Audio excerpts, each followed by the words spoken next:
Subscribe કરો બીકે news ચેનલને, પછી YouTube એપ પર બેલનું બટન દબાવો અને નિહાળો બીકે ન્યૂઝ ચેનલ।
પાલનપુરમાં સફાઈ કૌભાંડના આક્ષેપ વચ્ચે ભાજપના પૂર્વ પ્રમુખે વર્તમાન પ્રમુખને સસ્પેન્ડ કરવાની કરી માંગ।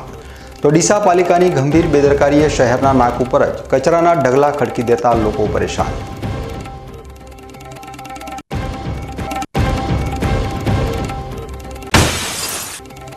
ડીસામાં ભીષણ ગરમી વચ્ચે તાપમાન 42.8 ડિગ્રીને પાર થતાં ફૂંકાયેલી લૂથી જનજીવન પ્રભાવિત।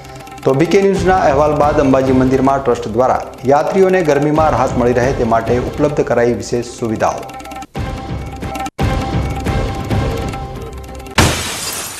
બ્રિજેશ બારોટે યુપીએસસીમાં 507મો રેન્ક મેળવી રચ્યો ઇતિહાસ। મારા role model collector Mihir Patel, યુપીએસસીમાં સફળ બ્રિજેશ બારોટનો એકરાર।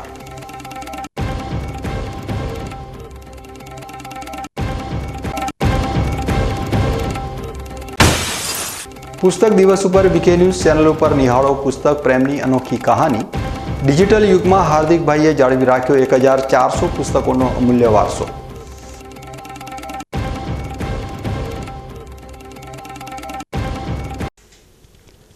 હવે જોઈએ સમાચાર વિગતવાર। પાલનપુર નગરપાલિકામાં સફાઈ પાછળ મહિને લાખો રૂપિયાનો ખર્ચ થતો હોવા છતાં પાલનપુરમાં ઠેર ઠેર ગંદકી જોવા મળી રહી છે। ત્યારે ખુદ ભાજપના પૂર્વ પાલિકા પ્રમુખે વર્તમાન પાલિકા પ્રમુખ દ્વારા સફાઈ કૌભાંડ આચરાયું હોવાના આક્ષેપો કર્યા છે। આ મુદ્દે મ્યુનિસિપાલિટી એડમિનિસ્ટ્રેશન કમિશનરને લેખિત ફરિયાદ કરી છે, જેમાં વર્તમાન પ્રમુખને ગુજરાત નગરપાલિકા અધિનિયમ 1963ની કલમ 37 મુજબ પાલિકા પ્રમુખ પદેથી અને સભ્ય પદેથી સસ્પેન્ડ કરવાની માંગ કરતા ખળભળાટ મચી જવા પામ્યો છે। પાલનપુર નગરપાલિકાના પૂર્વ પ્રમુખ અમૃતભાઈ જોશી દાઢીએ ખુદ ભાજપ શાસિત પાલનપુર નગરપાલિકાના વર્તમાન પ્રમુખ ચિમનલાલ સોલંકી સામે આક્ષેપો કરતા ભાજપ છાવણીમાં ખળભળાટ મચી ગયો છે। પાલિકાના પૂર્વ પ્રમુખે મ્યુનિસિપાલિટી એડમિનિસ્ટ્રેશનની કચેરીના કમિશનરને કરેલી ફરિયાદ મુજબ પાલિકા પ્રમુખ ચિમનલાલ સોલંકી દ્વારા રોડ રસ્તાના સફાઈના કોન્ટ્રાક્ટર દરબાર વેસ્ટ કોર્પોરેશન સાથે સાંઠગાંઠ કરી સફાઈની કામગીરીમાં ખોટા બિલો ઉધારીને લાખો રૂપિયાનું કૌભાંડ આચર્યું છે, જેથી તેઓને ગુજરાત નગરપાલિકા અધિનિયમ 1976ની કલમ 37 મુજબ પાલિકા પ્રમુખ પદેથી અને સભ્ય પદેથી સસ્પેન્ડ કરવાની માંગ કરી છે। પૂર્વ પ્રમુખના જણાવ્યા મુજબ 11 કિલોમીટરના બદલે 5 કિલોમીટરની સફાઈ કરી રોડ સ્વીપરનો મહિને 1 દિવસ ઉપયોગ કરી રોજે રોજ ખોટું બિલ ઉધારવામાં આવી રહ્યું છે। માનનીય નરેન્દ્રભાઈ મોદીનું એક સ્વપ્ન છે કે સ્વચ્છ ભારત, એવા સ્વચ્છ ભારતમાં પાલનપુર શહેર પણ આવી જાય। માનનીય ભૂપેન્દ્રભાઈ પટેલ, માનનીય મુખ્યમંત્રીશ્રી એ પણ પાલનપુર નગરપાલિકાને કરોડોની ગ્રાન્ટ ફાળવી છે અને કરોડોની ગ્રાન્ટમાં આ રોડ રસ્તા સફાઈનું એક મોટું બિલ બને છે। રોજે રોજ સફાઈનું બિલ બને છે 11.63 કિલોમીટરનું, પણ એમાં ફક્ત 5 જ કિલોમીટરની સફાઈ થાય છે। એમાં પણ રોડ સ્વીપર રોજે રોજ રોડ સ્વીપરનો ઉપયોગ કરવામાં એમાં ટેન્ડરમાં લખેલું છે, છતાં પણ આ લોકો મહિનામાં એકાદ વખત રોડ સ્વીપર લાવે છે। અને અમે આ તપાસ કરતાં પાલનપુર નગરપાલિકામાં ઠેર ઠેર ગંદકીના ઢગલા જોવા મળે છે। પ્રજા પણ ભારે આક્રોશમાં છે, જેથી અમે અમારો જમીન જાગી ઉઠ્યું અને આ ભ્રષ્ટાચારી ચિમનભાઈ સોલંકી પ્રમુખને હટાવવા માટે હાલના નગરપાલિકાના કમિશનર શ્રી મ્યુનિસિપાલિટી ગાંધીનગરને એમને ચિમનભાઈ સોલંકીને કલમ 37 હેઠળ તાત્કાલિક સસ્પેન્ડ કરવા અમે રજૂઆત કરી છે અને આ કૌભાંડ જે ચાલી રહ્યું છે એમાં તાત્કાલિક તપાસ કરી અને કાર્યવાહી કરવાની રજૂઆત કરી છે। સરકાર સ્વચ્છતા માટે કરોડો રૂપિયાની ગ્રાન્ટ આપે છે, ત્યારે પાલનપુર પાલિકા દ્વારા ડોર ટુ ડોર અને રાત્રિ સફાઈના નામે મહિને 44 લાખ રૂપિયા ખર્ચવા છતાં ઠેર ઠેર ગંદકી જોવા મળી રહી છે। પાલિકાના અધિકારીઓ અને પદાધિકારીઓની કોન્ટ્રાક્ટર સાથેની મિલીભગતથી કૌભાંડ આચરાતું હોવાની રાવ ઉઠી છે। ત્યારે લોકોમાં પણ ભારે આક્રોશ જોવા મળી રહ્યો છે। ડીસા શહેરમાં સ્થાનિક નગરપાલિકાની એક ગંભીર બેદરકારી સામે આવી છે। પાલિકા દ્વારા શહેરના એકત્રિત થયેલા કચરાનો નિયમોનું ઉલ્લંઘન કરીને શહેરના પ્રવેશદ્વાર ઉપર જ ઢગલો કરવામાં આવી રહ્યો છે। ડીસાથી અજાપુરા તરફ જતા હાઈવે ઉપર માત્ર અડધો કિલોમીટરના અંતરે કચરાના મોટા ઢગલા જોવા મળી રહ્યા છે। આ સ્થળ સવારના સમયે લોકો માટે મોર્નિંગ વોક અને તાજી હવા લેવાનું સ્થળ છે, પરંતુ પાલિકાની આ બેદરકારીના કારણે નગરજનોને ભારે હાલાકીનો સામનો કરવો પડી રહ્યો છે। નિયમ અનુસાર શહેરનો કચરો જૂના ડીસા નજીક તૈયાર કરવામાં આવેલી ડમ્પિંગ સાઇટ ઉપર નાખવાનો હોય છે। તેમ છતાં ડીસા નગરપાલિકા દ્વારા નિયમોને નેવે મૂકીને ડીસા એરપોર્ટ નજીકના જાહેર માર્ગો ઉપર કચરો ઠાલવવામાં આવી રહ્યો છે, જેના કારણે અહીંથી પસાર થતા લોકોને ભારે મુશ્કેલીઓનો સામનો કરવો પડી રહ્યો છે। એટલું જ નહીં, કચરાના ઢગલાના કારણે અહીં ઢોરો પણ મોટી સંખ્યામાં એકત્ર થાય છે અને ઘણીવાર તેઓ લડતા હોવાથી વાહન ચાલકો માટે અકસ્માતનું જોખમ પણ ઊભું થાય છે। સ્થાનિક લોકોમાં ડીસા નગરપાલિકાની આ ઘોર લાપરવાહી સામે ભારે રોષ જોવા મળી રહ્યો છે। એક રાહદારી રમેશભાઈ જોશીએ જણાવ્યું હતું કે અહીં ઠાલવવામાં આવતા કચરાથી લોકોને ઘણી પરેશાની થઈ રહી છે અને નગરપાલિકા નિયમોનો ભંગ કરીને અહીં કચરો નાખી રહી છે। અરે આ સમસ્યા છે ને બહુ ભયંકર છે મારો ભાઈ, કારણ કે અહીંયા જે કચરો નગરપાલિકાવાળા ઠલવે છે ત્યાં મેણિયાની ખાવા, ગાયો ઢોરો આખલાઓ નહીં આવે, આખલા નહીં આવે એટલે આખલાની લડતા ઝઘડતા હોય છે, એના લીધે વાહનને અકસ્માત થવાની બહુ પેલું બહુ હોય છે। આ સમસ્યા 2-2.5 મહિનાથી ચાલુ છે નગરપાલિકાના માણસો, પબ્લિકને તો આપણે જોઈ નથી કોઈ પબ્લિક નાખતી હોય। મુશ્કેલી એ પડી રહી છે કે અત્યારે વાહનો અહીંયા ચાલે છે, ટ્રાફિકવાળો રોડ છે, પ્લસ અહીંયા સ્કૂલો આવેલી છે, અહીંયા ઢોર અને ઢાંખર બધાય મેણિયન પ્લાસ્ટિકને કચરોની ખાવા આવતા હોય છે, એટલે વાહનનો અકસ્માત થવાની ઘણી શક્યતા હોય છે। અજાપુરાથી અમે દિવસમાં 2-3 વખત બજારમાં ડીસા જવાનું થાય, એટલે આપણે જુવાર સંશોધનથી આપણે અમી સોસાયટી તરફ જઈએ એટલે જતાં જમણી તરફ જે ખુલ્લું મેદાન છે જ્યાં લોખંડની પાઇપો પડી છે, નગરપાલિકા ડીસાએ જે કચરાની વ્યવસ્થા અલગ જગ્યાએ કરી છે, છતાં અહીંયા આગળ કચરો ઠલવી જાય છે। આ બાજુ કચરાના કારણે ગાયો કૂતરા દોડે અને પર્યાવરણને નુકસાન તો થાય, પણ એક્સિડન્ટનો પૂરેપૂરો ભય રહે છે। તો નગરપાલિકાએ આ વિશે વિચારવું જોઈએ કે આ કચરાનો અહીંથી યોગ્ય જગ્યાએ નિકાલ કરી દે, કારણ કે આ કચરો જ્યારે સાંજના સમયમાં જોઈએ છીએ કચરો ફેંકે એટલે ઢોર ખાવા માટે આવે, એક બાજુ પેલો ઘાસવાળો બેસે છે ત્યાં આગળ ગાયો ઊભી હોય એ નુકસાન થઈ રહ્યું છે, અને બીજું ત્યાંથી અમી સોસાયટીના બોર્ડથી લઈને જુવાર સંશોધન કેન્દ્ર સુધી આ બાજુ બધા તમને ઢગલા દેખાય, એ માણસો નાખી જાય છે। તો એ નગરપાલિકાની વ્યવસ્થા કરવી જોઈએ, જેના કારણે રાહદારીઓને તકલીફ ન પડે, એક્સિડન્ટનો ભય ન રહે અને પર્યાવરણને નુકસાન ન થાય। મહત્વની વાત એ છે કે પાલિકાને અહીં કચરો ઠાલવવાની પરવાનગી કોણે આપી? શું નગરપાલિકા આ રીતે જાહેર માર્ગ ઉપર કચરો ઠાલવી શકે? સ્થાનિકો એવો પણ આક્ષેપ કરી રહ્યા છે કે ડમ્પિંગ સાઇટ નજીક હોવા છતાં દૂર કચરો નાખીને ક્યાંક કોઈ ભ્રષ્ટાચાર તો આચરવામાં નથી આવી રહ્યો। આ અંગે ડીસા નગરપાલિકાના ચીફ ઓફિસરનો સંપર્ક કરવાનો પ્રયાસ કરવામાં આવ્યો હતો, પરંતુ તેમનો સંપર્ક થઈ શક્યો નથી।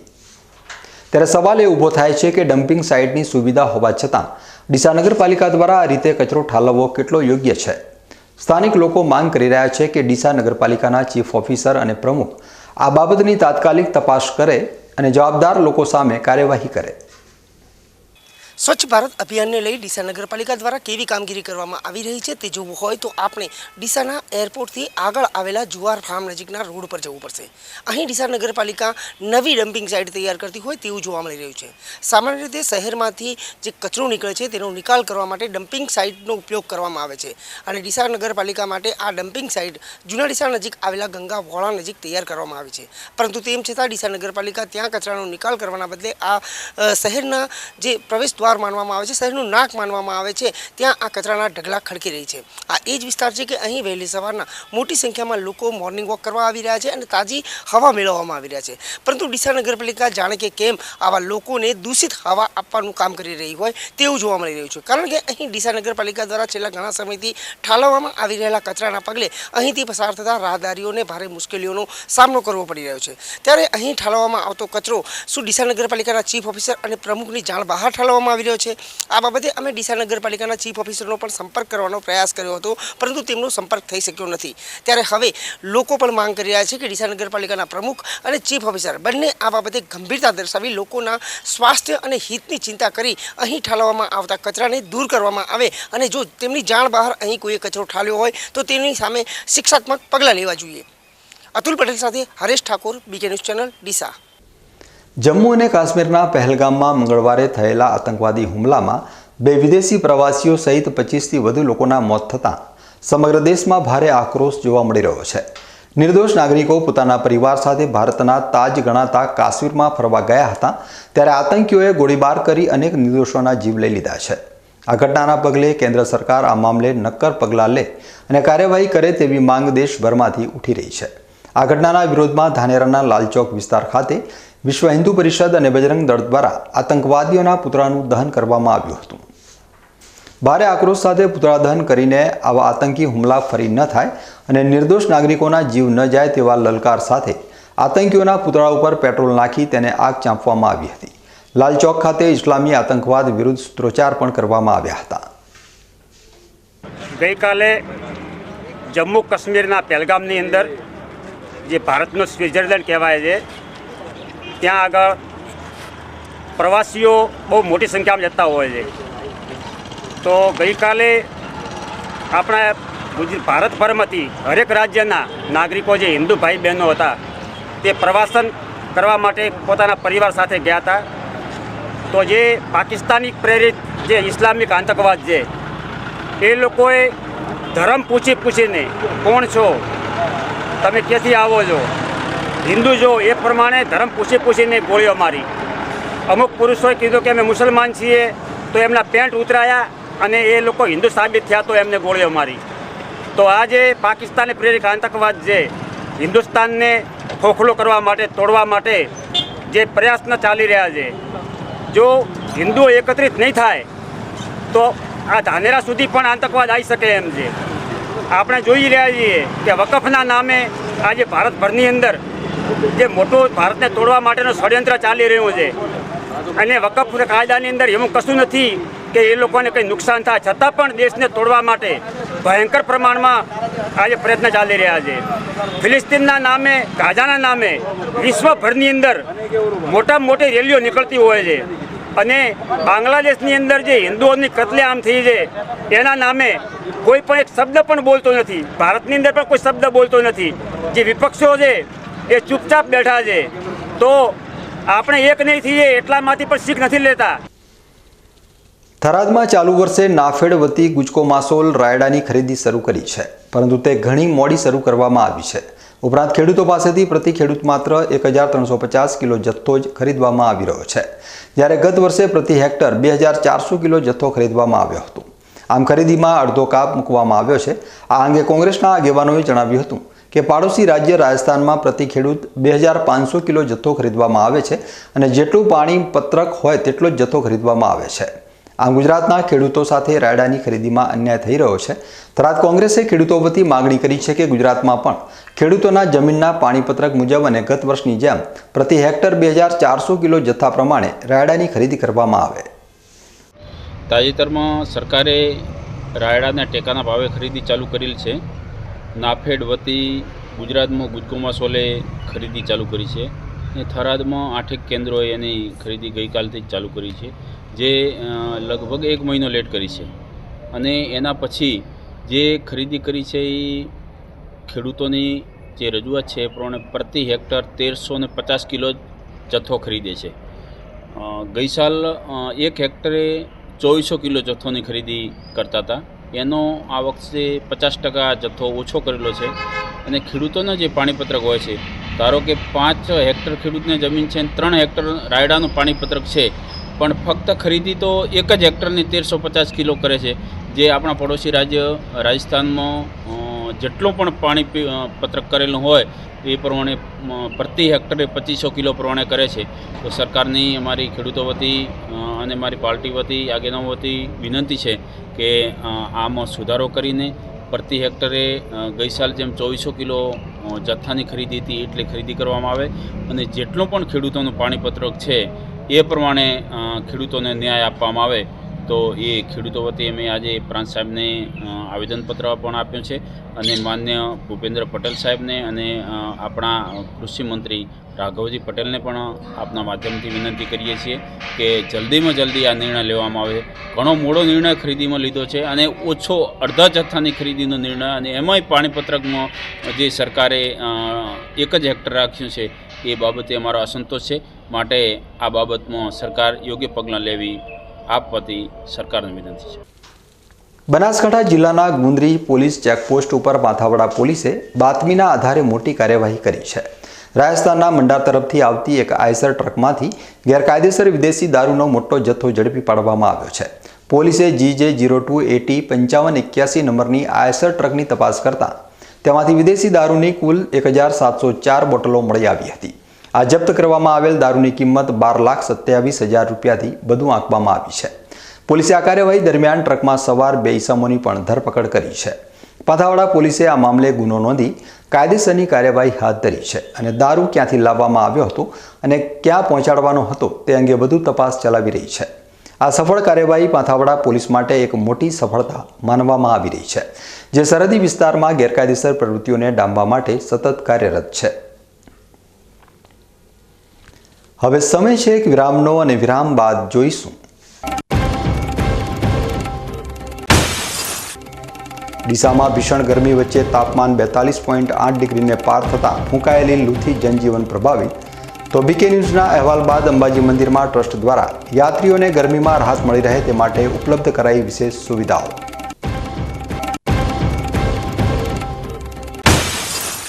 બ્રિજેશ બારોટે UPSCમાં 507મો રેન્ક મેળવી રચ્યો ઇતિહાસ. મારા role model collector Mihir Patel, UPSCમાં સફળ બ્રિજેશ બારોટનો એકરાર.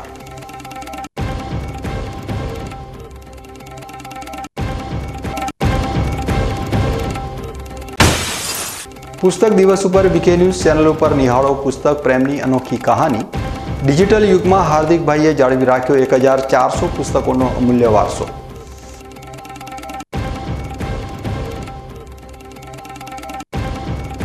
તો જોતા રહો BK news channel.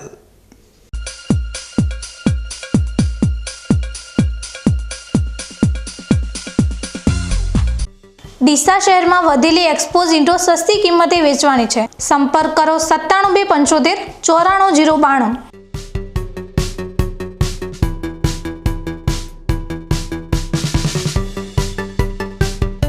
BK news ચેનલની પર્યાવરણ માટે અપીલ, આવો વૃક્ષો વાવીએ.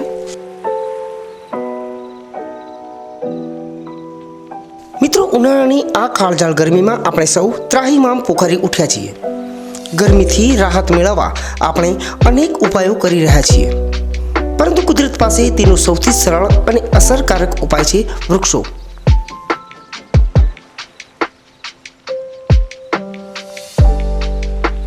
BK ન્યૂઝ ચેનલ આપને નર્મ અપીલ કરે છે કે ચાલો આ ઉનાળામાં આપણે સૌ સાથે મળીને વૃક્ષો વાવીએ. વૃક્ષો માત્ર આપણને શીતળ છાયો જ નથી આપતા, પરંતુ તે પર્યાવરણને સ્વચ્છ રાખવામાં, વરસાદ લાવવામાં અને પૃથ્વીને હરિયાળી બનાવવામાં પણ મદદરૂપ થાય છે.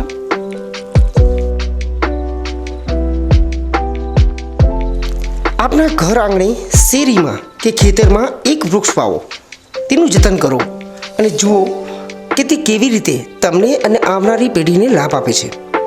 એક નાનો પ્રયાસ પણ પર્યાવરણમાં મોટો બદલાવ લાવી શકે છે.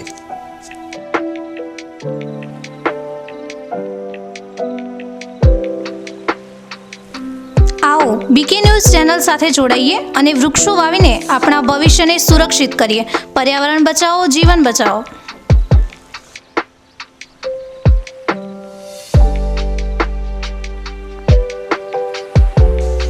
તમે પણ આજથી નિર્ધાર કરો કે તમારા જન્મદિવસ પર, લગ્ન પ્રસંગ પર, તમારા સ્વજનોના અવસાન પ્રસંગે તેમની યાદમાં એક વૃક્ષ વાવો અને આ વૃક્ષનું જતન કરો.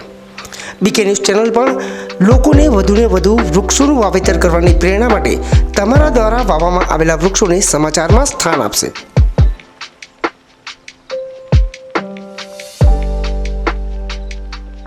શું આપ અણગમતા વાળની સારવાર કરાવવા માંગો છો? શું આપ ખીલ કે ખીલના દાગમાંથી છુટકારો મેળવવા માંગો છો? શું આપ ચહેરા પરની કરચલીઓ દૂર કરાવવા માંગો છો? શું આપ ટાંકા વગરના મસા કે કપાસી નીકાળવા માંગો છો? શું આપ ટેટુ રિમૂવ કરાવવા માંગો છો? શું આપ દાદર, ખરજુ કે ગુમડાથી પરેશાન છો? શું આપ હાથ પગના વાડિયાથી મુક્તિ મેળવવા માંગો છો? શું આપ જાતીય ગુપ્ત રોગ કે નખના રોગથી હેરાન છો? આ સિવાય ચામડીને લગતા કોઈ પણ પ્રશ્નના નિરાકરણ માટે તેમજ લેટેસ્ટ ટેકનોલોજીથી derma roller, chemical peeling, face rejuvenation, derma pen, skin tightening, vampire facial facelift જેવી કોસ્મેટિક ટ્રીટમેન્ટ માટે એકવાર અવશ્ય કોન્ટેક્ટ કરો. ઉત્તર ગુજરાતની એકમાત્ર fully latest skin and cosmetic clinic doctor Anita skin and cosmetic clinic, Gayatri Mandir સામે, ડોક્ટર રમેશભાઈ વારડેની ગલીમાં, ડીસા. એપોઇન્ટમેન્ટ માટે સંપર્ક કરો 99 250 91 438 99 250 91 439.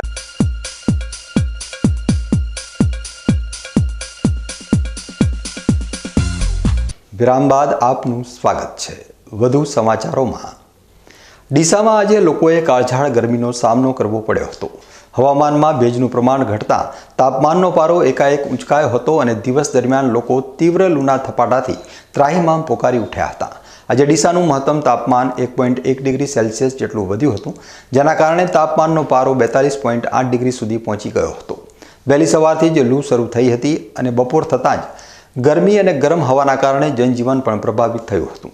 ડીસામાં આજે બપોરના 11 વાગ્યાથી સાંજના 5 વાગ્યા સુધી લગભગ તમામ રસ્તાઓ સુમસામ જોવા મળ્યા હતા અને જાણે કર્ફ્યુ જેવો માહોલ સર્જાયો હતો. હવામાન વિભાગ દ્વારા જાહેર કરવામાં આવેલા આંકડા અનુસાર આજે ડીસાનું મહત્તમ તાપમાન 1.1 ડિગ્રી વધીને 42.8 ડિગ્રી નોંધાયું હતું. જોકે રાત્રિના તાપમાનમાં થોડી રાહત જોવા મળી હતી અને તેમાં 1 ડિગ્રીનો ઘટાડો નોંધાયો હતો. રાત્રિનું લઘુત્તમ તાપમાન 1 ડિગ્રી ઘટીને 21.3 ડિગ્રી નોંધાયું હતું. હવામાં ભેજનું પ્રમાણ આજે 23% થી 32% સુધી જ રહ્યું હતું, જેના કારણે હવામાન સૂકું રહેતા લોકોને ગરમ હવાનો સામનો કરવો પડ્યો હતો. આજે પવનની ગતિ 8 કિલોમીટર પ્રતિ કલાકની રહી હતી. હવામાન વિભાગના જણાવ્યા અનુસાર આગામી દિવસોમાં ગરમીનું પ્રમાણ હજુ પણ વધી શકે છે. આથી લોકોને ગરમીથી બચવા માટે વધુમાં વધુ પ્રમાણમાં પ્રવાહી લેવાની અને બને ત્યાં સુધી બપોરના સમયે ઘરની બહાર નીકળવાનું ટાળવાની સલાહ આપવામાં આવી છે. તાજેતરમાં અંબાજી મંદિરમાં ગરમીને લઈ પીવાના ઠંડા પાણીના અભાવનો અહેવાલ બીકે ન્યૂઝ ચેનલ દ્વારા રજૂ કરવામાં આવ્યો હતો, જેને લઈ અંબાજી દેવસ્થાન ટ્રસ્ટ દ્વારા વિશેષ નોંધ લઈને ગરમીમાં મંદિર ઉપર દર્શન કરવા આવતા યાત્રીઓ માટે વિશેષ સુવિધા ઉપલબ્ધ બનાવવામાં આવી છે. ઉનાળાની કાળઝાળ ગરમીમાં સાયલન્ટ ડિઝાસ્ટર હીટવેવથી માનવ જીવન ખૂબ જ પ્રભાવિત થાય છે. ઉનાળામાં હીટવેવની સંભવિત અસરોને નિવારી રક્ષણ મેળવી શકાય તે માટે રાજ્ય સરકાર દ્વારા નાગરિકો માટે માર્ગદર્શિકા જાહેર કરાઈ છે. આ સ્થિતિમાં અંબાજી મંદિર ટ્રસ્ટ દ્વારા મંદિર દર્શન માટે આવતા શ્રદ્ધાળુઓની આરામદાયક વ્યવસ્થાઓ અને ગરમીથી બચવા માટે ખાસ વ્યવસ્થાઓ ઊભી કરાઈ છે. બનાસકાંઠા જિલ્લા કલેક્ટર મિહિર પટેલે જણાવ્યું હતું કે ઉનાળાની ગરમીમાં હીટવેવની અસર દેખાઈ રહી છે, ત્યારે અંબાજી મંદિર ખાતે આવતા દર્શનાર્થીઓ માટે મંદિર ટ્રસ્ટ દ્વારા વિશેષ વ્યવસ્થાઓ ઊભી કરાઈ છે. મંદિર ટ્રસ્ટ દ્વારા અંબાજી પ્રવેશદ્વાર, ચાચર ચોક અને મંદિર સહિતના એરિયામાં વિશેષ વ્યવસ્થાઓ ઊભી કરાઈ છે.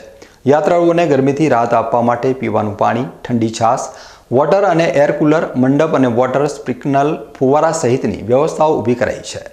અંબાજી ખાતે આવતા શ્રદ્ધાળુઓને કોઈ પણ પ્રકારની તકલીફ ન પડે તે માટેનું પણ આયોજન કરાયું છે. સૌને જય અંબે. અત્યારે ઉનાળામાં ખાસ કરીને હીટ વેવની અસર દેખાઈ રહી છે, ત્યારે અંબાજી મંદિરે આવતા કોઈપણ માઈ ભક્તોને, શ્રદ્ધાળુઓને હીટ વેવની જે અસર છે એ નિવારી શકાય એના માટે મંદિર ટ્રસ્ટ દ્વારા વિશેષ વ્યવસ્થા કરવામાં આવી છે. સમગ્ર મંદિર પરિસર છે એમાં મંડપની વ્યવસ્થા કરવામાં આવી છે. આ ઉપરાંત 8 કરતાં વધારે જગ્યાએ ઠંડા પાણી મળી શકે તે માટે વોટર કુલર, સમગ્ર જે દર્શન પથ છે તેમાં વિશેષ એર કુલરની વ્યવસ્થા પણ કરવામાં આવી છે. આ ઉપરાંત બપોરના સમયે માઈ ભક્તો માટે ઠંડી છાશનું વિતરણ પણ ટ્રસ્ટ દ્વારા કરવામાં આવી રહ્યું છે.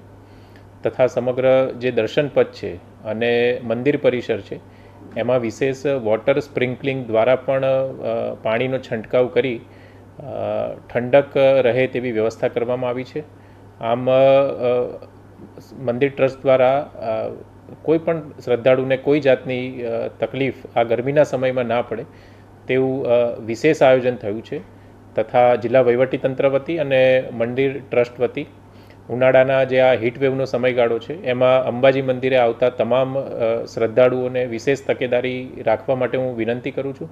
ખાસ કરીને ગરમી તથા તડકામાં લાંબો સમય ઊભા ના રહીએ, છાંયડામાં ઊભા રહીએ, વારંવાર પાણી પીએ અને જો મંદિરમાં કોઈપણ જાતની મુશ્કેલી જણાય તો ત્યાંના જે સ્થાનિક તંત્ર છે તેનો અથવા મેડિકલ ટીમનો સંપર્ક કરીએ. ધન્યવાદ. જય અંબે. અંબાજી મંદિર ખાતે આવેલા શ્રદ્ધાળુ માટે ગરમીના સમયમાં મંદિર ખાતે ઊભી કરાયેલી સુવિધાઓથી અભિભૂત છું. श्रद्धालुओं ध्यान रखीने आरामदायक सुविधाओं भी कराई है। यहाँ पर आज आया था मैं गुजरात अम्बे माता का मंदिर जो कि अंबाजी में स्थित है। मैं मेरे भाई वगैरह सब हम लोग यहाँ पे दर्शन के लिए आए थे। काफ़ी अच्छी व्यवस्था रखी है जिस हिसाब से अंबाजी ट्रस्ट की व्यवस्था है इस गर्मी के मौसम में, यानी कि मतलब मंडप लगाना, वाटर स्प्रिंकल की सेवाएं जिस तरह से, एयर कूलर वगैरह जिस तरह से प्रोवाइड किए गए, काफ़ी बेटर, बहुत सही तरह की फैसिलिटीज़ उन्होंने प्रोवाइड किए। उन्होंने ट्राई किया है कि ये गर्मी के सीज़न में लोगों को कम से कम तकलीफ़ देने का काम मतलब जो किया है उन्होंने बहुत सही किया है। और आगे भी कहना चाहूँगा कि बहुत ही अच्छा काम है अंबाजी ट्रस्ट का। तो आप सब आए, विजिट करें अंबाजी माता जी का टेम्पल। અમે અંબાજી મંદિરમાં આવ્યા, અમને આ મંડપોનો છાંયડો, નીચે પાથરેલા પટ્ટાઓ, ઠંડી છાશ આપે છે, ઠંડુ પાણી આપે છે, કુલરની સર્વિસ છે, આ બધી જે અંબાજી ટ્રસ્ટ આપે છે એમનો ખૂબ ખૂબ આભાર માનીએ છીએ કે આટલી સખત ગરમીમાં કે જેને આવવાની પણ ઈચ્છા ના થાય એવા ટાઈમે અહીં આગળ અમને શીતળ છાયા મળે છે અને આ ફુવારાઓ ઠંડા કે જેથી અમને બહુ જ ઠંડક આપે છે। તો અંબાજી મંદિર ટ્રસ્ટનો ખૂબ ખૂબ આભાર માનીએ છીએ। રાજ્યના સુપ્રસિદ્ધ શક્તિપીઠ અંબાજી મંદિર ખાતે દર્શન કરવા માટે લાખોની સંખ્યામાં શ્રદ્ધાળુઓ આવતા હોય છે। રાજ્યમાં ઉનાળાની ગરમીનો પારો હાઈ જઈ રહ્યો છે, ત્યારે અંબાજી આવતા શ્રદ્ધાળુઓ મંદિર ટ્રસ્ટ અને તંત્રનો આભાર માન્યો હતો। બનાસકાંઠા ડિસ્ટ્રિક્ટ કેળવણી મંડળ સંચાલિત MA Parikh fine arts and arts college પાલનપુરમાં 13મું વાર્ષિક કલા પ્રદર્શન યોજાયું હતું। ફાઇન આર્ટ્સ કોલેજના ચિત્ર વિભાગ અંતર્ગત પ્રશસ્ત 13મા વાર્ષિક કલા પ્રદર્શનનું આયોજન કરવામાં આવ્યું હતું। આ 4 દિવસીય કલા પ્રદર્શનમાં ફાઇન આર્ટ્સ કોલેજના ફાઇનલ વર્ષના વિદ્યાર્થીઓ દ્વારા પેઇન્ટિંગ રજૂ કરાયા હતા। આજના મોબાઈલ યુગમાં વિદ્યાર્થીઓએ પોતાની જાતને શોધવાનો પ્રયત્ન કરતા પોતાની કલ્પનાને ચિત્ર રૂપે આકાર આપ્યો હતો। MA Parikh fine arts and arts college के पेंटिंग डिपार्टमेंट के फाइनल ईयर स्टूडेंट्स का ये एग्ज़िबिशन है जिसमें वो फाइनल ईयर में करने वाले सारे कामों में से कुछ सिलेक्टेड काम इस एग्ज़िबिशन में लगाते हैं। उनके काम एक दूसरे से बिल्कुल अलग इसलिए होता है क्योंकि स्टूडेंट अपने पर्यावरण से जो सीखते हैं या जो अनुभव करते हैं और वही वो अपनी कल्पना के माध्यम से कलर्स और रूप के द्वारा कागड़ हो या कापड़ हो उसके ऊपर उसको दिखाते हैं। और सबके एक्सपीरियंस इंसान तरीके अलग अलग होता है, अलग अलग माहौल में से आए हुए बच्चों का अनुभव अलग होता है, जो उनके लाइफ में जो घटनाएं होती है उसमें से सीखने का अनुभव अलग होता है। इसीलिए सबके जो पेंटिंग्स है इतने अलग अलग दिख रहे हैं। आजकल के मोबाइल की दुनिया में जहाँ लोग अपने आप से दूर होते जा रहे हैं और मोबाइल में ही जीने लगे हैं, वहीं पे ये बच्चे मोबाइल से दूर अपने आप को ढूंढने की कोशिश ज़्यादा कर रहे हैं और उसी को अपने कल्पना के द्वारा पेंटिंग्स में दिखाने की कोशिश कर रहे हैं। જ્યારે ચિત્રકલા પ્રદર્શનમાં ભાગ લેનારી મરિયમ સૈયદે પાલનપુરના હેરિટેજ ઉપર હાથ અજમાવી જૂના પાલનપુરના સુંદર પેઇન્ટિંગ બનાવ્યા હતા। અહીંયા બધા વિદ્યાર્થીઓનું પ્રદર્શન આર્ટ એક્ઝિબિશન યોજાયેલું છે અને બધાએ અલગ અલગ એમની કલા જે છે પ્રસ્તુત કરી છે આર્ટ એક્ઝિબિશનની અંદર અને જુદા જુદા પ્રકારના આર્ટ્સ બનાવ્યા છે, પેઇન્ટિંગ્સ કરી છે, આર્કિટેક્ચર ઉપર કામ કર્યું છે અને ઇમોશન્સને લઈને કામ કર્યા છે અને અલગ અલગ રીતે એમને એમના ઇમોશન્સ આર્ટિસ્ટોએ દર્શાવ્યા છે। અંદર અમે ફાઇનલ યરના ટોટલ 8 સ્ટુડન્ટ છે અને માસ્ટર્સને ભેગા કરીને 9 સ્ટુડન્ટ્સ છે। તમારી કલાકૃતિમાં શું દર્શાવવાનું? હા, હું ઓલ્ડ હેરિટેજ ઉપર કામ કરું છું, જૂનું પાલનપુર અને જે વિલુપ્ત થઈ રહ્યા મકાનો છે એને લઈને હું ફોટોગ્રાફી કરું છું અને મારા પેઇન્ટિંગ્સની અંદર હું દર્શાવું છું કલર્સને ડલ કરીને। જ્યારે મેઘાવેદ વ્યાસ નામની વિદ્યાર્થીનીએ દીવારો અને બિલ્ડિંગ સાથેના લગાવને કાપડ ઉપર સુંદર નિરૂપણ કરી પેઇન્ટિંગ બનાવ્યા છે। તેણે ઘર, કલા, ભવન સહિતના ચિત્રો બનાવી પોતાની કલાકૃતિ રજૂ કરી હતી। અહીં દર્શાવેલા મારા બધા જ કામમાં મેં કાપડનો યુઝ કર્યો છે, ખાસ કરીને કાપડ વધારે યુઝ કર્યું છે।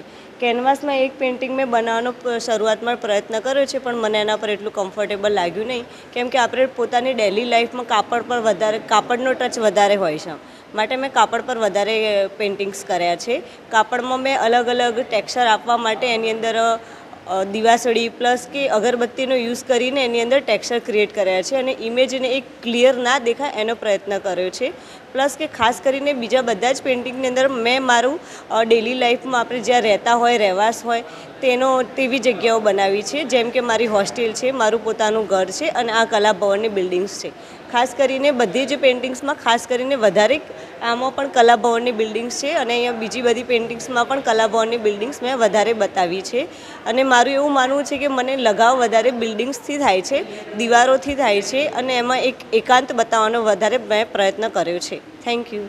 આ 4 દિવસીય કલા પ્રદર્શનમાં 9 જેટલા વિદ્યાર્થીઓએ પોતાના અનુભવ, સંવેદના અને કલ્પનાને મનમોહક ચિત્રરૂપે રજૂ કરી પોતાની કલાના દર્શન કરાવ્યા હતા. ડીસામાં હજરત સૈયદ પીર જલાલુદ્દીન અલમારૂફ સૈયદ બાબા કાદરીનો 60મો અને શહેજાદા એ રઈસા બાબા ખલીફાએ ફકીર મિલ્લત સૈયદ અસલમુલ કાદરી અલમારૂફ ભાઈજાન બાબા કાદરી અકરમીનો 23મો ઉર્સ મુબારકની ઉજવણી કરવામાં આવી હતી. ઉર્સના પ્રથમ દિવસે સવારે 9 કલાકે દરગાહ સૈયદ જૈયાવાલા રિસાલા મસ્જિદ ખાતે સંદલ અને ખિલાફ પોસીની વિધિ યોજાઈ હતી. ત્યારબાદ ફજરની નમાજ બાદ દરગાહ હજરત સૈયદ જૈયાવાલા રિસાલા મસ્જિદમાં કુરાન ખ્વાનીનું આયોજન કરવામાં આવ્યું હતું. ઉર્સના બીજા દિવસે સવારે 9 કલાકે કુરાન ખ્વાની, ફાતિહા, કુલ શરીફ અને તકસીમે નિયાઝનું આયોજન કરવામાં આવ્યું છે. ત્યારબાદ હજરત સૈયદ જૈયાબાબા રિસાલા મસ્જિદ ખાતે દુઆ કરવામાં આવી હતી. ઉર્સ પ્રસંગે પહેલગામમાં થયેલા આતંકી હુમલામાં જીવ ગુમાવનારા પ્રવાસીની આત્માને શાંતિ મળે તે માટે ઇબાદત કરવામાં આવી હતી. ઉપરાંત આ આતંકી ઘટનાને વખોડવામાં આવી હતી. સૂફી સમાજના વલી સૂફી હઝરત સૈયા બાબા અને હઝરત ભાઈજાન બાબા જે ડીસામાં પ્રેમ સૌહાર્દના પ્રતીક માનવામાં આવે છે, એવા બંને વલીઓનું ઉર્સ મનાવવામાં આવ્યું અને આ ઉર્સના મારફતથી શાંતિ, પ્રેમ, ભાઈચારાનો સંદેશ આપવામાં આવ્યો અને જે લોકો બહારથી આવ્યા હતા શ્રદ્ધાળુઓ એમની મહેમાન નવાજી કરવામાં આવી અને લોકોને પ્રેમ અને સૌહાર્દનો, મુલ્કને, દેશને મજબૂત કરવાનો અને તાલીમને આગળ વધારવાનો પેગામ આપવામાં આવ્યો. દેશભરમાં યુપીએસસી સિવિલ સર્વિસીસ પરીક્ષા 2024નું અંતિમ પરિણામ જાહેર કરાયું છે. ત્યારે બનાસકાંઠાના બ્રિજેશ કિશોરભાઈ બારોટે 507મા રેન્ક સાથે સફળતા મેળવીને સમગ્ર બનાસકાંઠા જિલ્લાનું ગૌરવ વધાર્યું છે. યુપીએસસી પરીક્ષામાં સફળતા મેળવતા તેમણે અને તેમના પરિવારે આજરોજ બનાસકાંઠા જિલ્લા કલેક્ટર મિહિર પટેલની મુલાકાત લીધી હતી. જિલ્લા કલેક્ટર મિહિર પટેલે આ વિદ્યાર્થીને શુભેચ્છાઓ પાઠવી સાલ તથા માતાજીની છબી થકી સન્માન કરી તેમના પરિવાર સાથે વાર્તાલાપ કર્યો હતો. બ્રિજેશ કિશોરભાઈ બારોટે તેમની આ સફળતાનો શ્રેય પોતાના માતા પિતા સહિત બનાસકાંઠા જિલ્લા કલેક્ટરને પોતાના રોલ મોડેલ ગણાવી શ્રેય આપ્યો હતો. યુપીએસસીમાં સફળતા મેળવનાર બ્રિજેશે જણાવ્યું હતું કે પ્રિલિમ્સ, મેન્સ અને ઇન્ટરવ્યૂ સ્ટેજ માટે જિલ્લા કલેક્ટર મિહિર પટેલનું સતત માર્ગદર્શન મળ્યું હતું. જિલ્લા કલેક્ટર મિહિર પટેલના એક્સપર્ટ લેક્ચરથી ખૂબ જ ફાયદો થયો છે. તેમણે જિલ્લા કલેક્ટર મિહિર પટેલને પોતાના રોલ મોડેલ ગણાવ્યા છે. નિરમા યુનિવર્સિટી, સ્પીપા અને જિલ્લા કલેક્ટર બનાસકાંઠા તરીકે શ્રી મિહિર પટેલનું માર્ગદર્શન અને અનુભવ થકી આજે સફળતા મળતા તેઓ ખુશીની લાગણી અનુભવી હતી. અને આજે યુપીએસસી દ્વારા જાહેર થયેલ સિવિલ સર્વિસ પરીક્ષાનું પરિણામ એમાં મારો 507મો ક્રમાંક પ્રાપ્ત કર્યો છે, જે બદલ હું ખૂબ જ ખુશીની લાગણી અનુભવું છું. આ સફળતા માટે હું મારા માતા પિતા, પરમાત્મા અને સગા સંબંધીઓનો સૌ કોઈનો આભાર માનું છું. અને આ તૈયારીમાં ઇન્ટરવ્યૂ સ્ટેજ ખાતે માનનીય કલેક્ટર, જિલ્લા કલેક્ટર શ્રી મિહિર પટેલ સરનો પણ હંમેશા સપોર્ટ રહેલો છે. જ્યારે પણ ઇન્ટરવ્યૂ હોય ત્યારે સરના એક્સપર્ટ લેક્ચર્સ અને સરની ઇન્ટરવ્યૂમાં જે સરે પોતે ટોપ સ્કોર મેળવેલો છે તેમની ગાઈડન્સ હંમેશા માટે ઉપયોગી નીવડ્યું છે. અને સર પોતે પણ એક મારી માટે રોલ મોડલ રહેલા છે, જે મેં નિરમા યુનિવર્સિટીમાં અભ્યાસ કર્યો હતો તે બદલ. અને જિલ્લા કલેક્ટર સાહેબનો હંમેશા માટે ઇન્ટરવ્યૂ હોય કે પ્રિલિમ્સ હોય કે મેન્સ હંમેશા સરે સ્પીપા ખાતે સ્પીપાના માધ્યમથી અને અહીંયા એઝ એન ડિસ્ટ્રિક્ટ મેજિસ્ટ્રેટ હંમેશા માટે સપોર્ટ રહ્યો છે.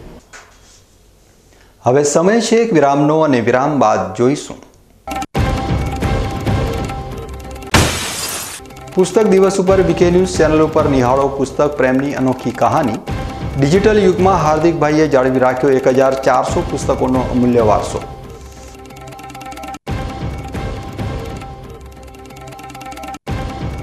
તો જોતા રહો બીકે ન્યૂઝ ચેનલ.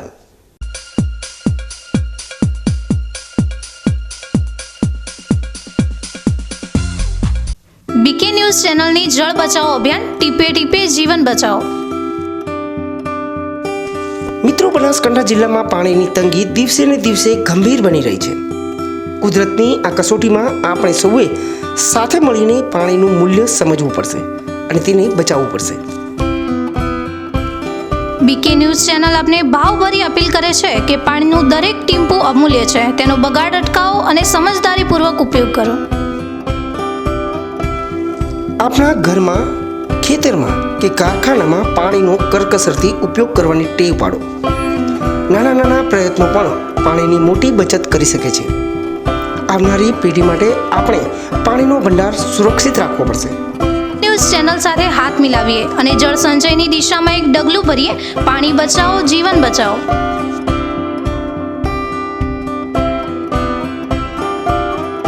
તમને ખબર છે, તમારી દીકરી દીકરા માટે તમે સુપર ફાધર કે સુપર મધર છો. તમારું બાળક તમારી આંખોથી જ સમગ્ર વિશ્વને જોતું હોય છે. પરંતુ જો તમને હૃદયરોગનો હુમલો આવે તો ત્યારે તમારા બાળક ઉપર શું વીતશે? ત્યારે તમારી સેવામાં હાજર છે આધુનિક સુવિધા સાથે બનાસ હાર્ટ હોસ્પિટલ, અને તેમાં પણ આયુષ્યમાન કાર્ડમાં સારવાર તદ્દન મફત. આયુષ્યમાન કાર્ડની સુવિધા ઉપલબ્ધ. ઉત્તર ગુજરાતની પ્રથમ અતિ આધુનિક હાર્ટ હોસ્પિટલ. પારિવારિક સ્ટાફની સેવા એવી કે ઘરના માહોલની પણ ગરજ સારે. 24 કલાક હૃદયની સારવાર ઉપલબ્ધ. હોસ્પિટલનું પૂરું સરનામું.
વિરામ બાદ ફરી એકવાર આપનું સ્વાગત છે. વધુ સમાચારોમાં. આજના ડિજિટલ અને આધુનિક યુગમાં ભલે નવી પેઢીને પુસ્તકો ઓછા ગમતા હોય, પરંતુ વાસ્તવિકતા એ છે કે જીવનની કોઈ પણ સમસ્યાનું સમાધાન જે તે વિષયના પુસ્તકના વાંચનથી મળી શકે છે. આવા જ એક પુસ્તક પ્રેમી સાથે બીકે ન્યૂઝ ચેનલની ટીમે ખાસ મુલાકાત લીધી અને તેમના પુસ્તક પ્રત્યેના અતૂટ પ્રેમને જાણવાનો પ્રયાસ કર્યો. ધાનેરા શહેરમાં રહેતા હાર્દિકભાઈ સોની પાસે એક બે નહીં પરંતુ વિષય અનુસાર 1400 જેટલા પુસ્તકોનો ભંડાર છે. તેમનું નિવાસસ્થાન હોય કે ઓફિસ, દરેક જગ્યાએ અલગ અલગ વિષયના પુસ્તકોની લાઇબ્રેરી જોવા મળે છે. અને માત્ર પુસ્તકો પુસ્તકાલયમાં પડ્યા નથી, પરંતુ હાર્દિકભાઈએ દરેક પુસ્તકનું વાંચન કર્યું છે અને તેમાંથી પોતાના જીવનમાં કંઈક શીખ્યા છે, જેના કારણે પુસ્તકો તેમને જીવનમાં આગળ વધવામાં પણ ઉપયોગી બન્યા છે. આ સાથે હાર્દિકભાઈ સોની આજના યુવાનોમાં આધ્યાત્મિક જાગૃતિ લાવવા માટે શ્રીમદ ભગવદ્ ગીતા પણ ભેટ કરે છે. હાર્દિકભાઈ સોની પાસે વિષય અનુસાર પુસ્તકોનો વિશાળ સંગ્રહ છે, જેમાં વ્યવસાયમાં સફળતા વિશેની માહિતી હોય કે પર્યાવરણ કે પછી કોઈ આદર્શ વ્યક્તિના વ્યક્તિત્વ વિશે. આમ દરેક ક્ષણ અને દરેક પ્રશ્નના જવાબ આપતા પુસ્તકો હાર્દિકભાઈ સોની વાંચી શક્યા છે અને અનેક મિત્રોને વાંચન પણ કરાવ્યું છે. બાળકો મોબાઈલથી દૂર રહે અને નાનકડી વાર્તા સ્વરૂપના પુસ્તકોનું વાંચન કરે તેવા સંગ્રહ સાથેના પુસ્તકો પણ હાર્દિકભાઈ સોની પાસે જમા છે. હાર્દિકભાઈ સોનીએ જણાવ્યું હતું કે જીવન જીવવા માટે અને સુંદર જીવનના નિર્માણ માટે પુસ્તક જેવા મિત્રથી કોઈ જ વધારે નથી. પુસ્તકની વાત કરું તો મારા જીવનની અંદર એક સામાન્ય વ્યક્તિથી 1800 રૂપિયાના ક્લાસથી એક શરૂઆત કરેલી અને શિક્ષણ ક્ષેત્રે 17 વર્ષની અંદર જે પણ મેળવ્યું છે એ પુસ્તકોના અધીન જ મેળવ્યું છે. પુસ્તકની વાત કરું તો એક પુસ્તક એક વિચાર અને એક જીવન બદલી શકે છે. મારી પાસે 1400થી વધારે પુસ્તકોનું કલેક્શન છે અને નાની ઉંમરની અંદર એક વસ્તુ સમજમાં આવી કે આપણે મહાપુરુષોને મળી શક્યા નથી, પરંતુ એ લોકો એવું શું કામ કરીને ગયા કે જે આપણા જીવનની અંદર પણ આપણે એમને એક બે ગુણને આત્મસાત કરીએ તો જીવન સુધરે.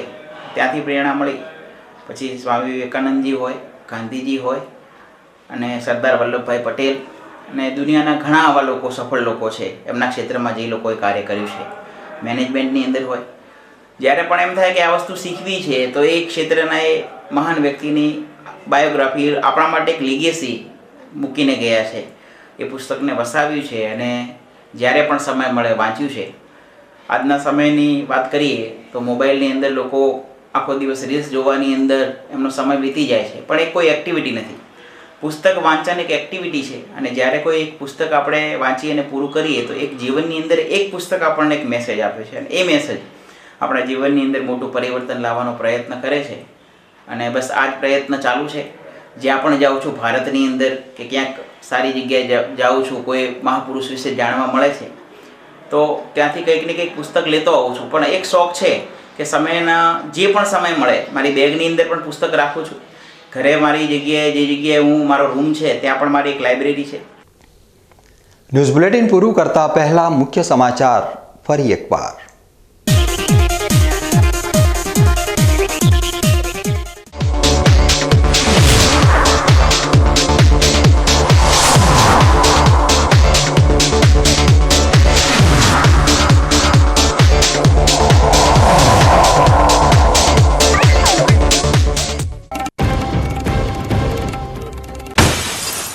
પાલનપુરમાં સફાઈ કૌભાંડના આક્ષેપ વચ્ચે ભાજપના પૂર્વ પ્રમુખે વર્તમાન પ્રમુખને સસ્પેન્ડ કરવાની કરી માંગ.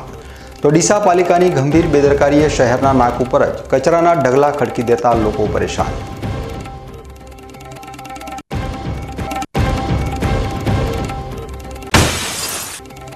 ડીસામાં ભીષણ ગરમી વચ્ચે તાપમાન 42.8 ડિગ્રીને પાર થતાં ફૂંકાયેલી લૂથી જનજીવન પ્રભાવિત. તો બીકે ન્યૂઝના અહેવાલ બાદ અંબાજી મંદિરમાં ટ્રસ્ટ દ્વારા યાત્રીઓને ગરમીમાં રાહત મળી રહે તે માટે ઉપલબ્ધ કરાઈ વિશેષ સુવિધાઓ.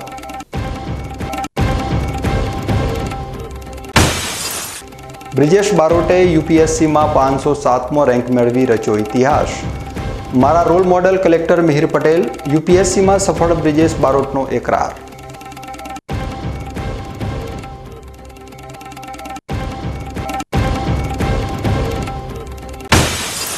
પુસ્તક દિવસ ઉપર બીકે ન્યૂઝ ચેનલ ઉપર નિહાળો પુસ્તક પ્રેમની અનોખી કહાની. ડિજિટલ યુગમાં હાર્દિકભાઈએ જાળવી રાખ્યો 1400 પુસ્તકોનો અમૂલ્ય વારસો.